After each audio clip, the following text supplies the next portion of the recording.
Beggar's Magical Begging Bowl. By Istorylife. Once there was a powerful emperor. One day he was going out of his palace. On his way, he met a beggar. He asked the beggar, "What do you want?" Beggar laughed and said, "What? You are asking me as if you can fulfill my desires." Listening to the beggar's reply, the king felt offended and said, "Of course I can fulfill your desire. I promise you that I will fulfill your desire. Just tell me, what is it?" The beggar replied, "You should think twice before you promise me anything."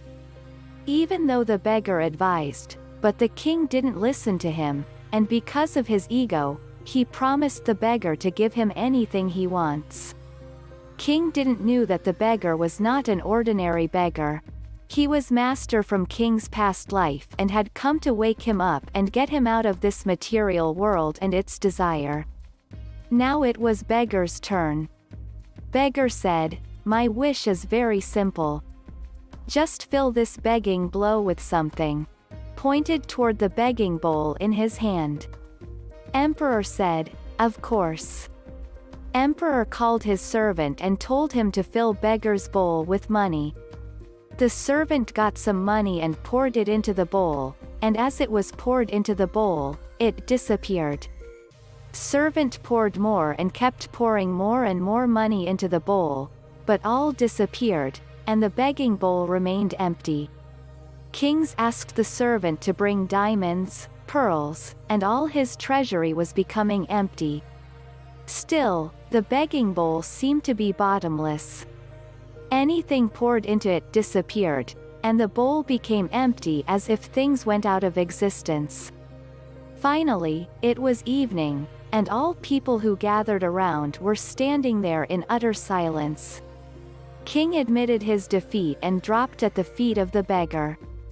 King said, "You win, but before you leave, please tell me, what is the begging bowl made up of?" The beggar replied, "It is made up of the human mind and desires." He continued, "We have to understand how life transforms. First, we get into one desire and feel great excitement and thrill, and then we fulfill that desire and suddenly feel that same desire now feel meaningless.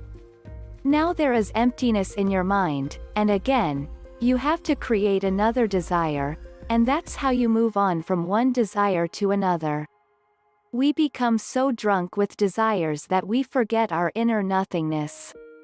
The true journey is to find inner self because human desire has no end."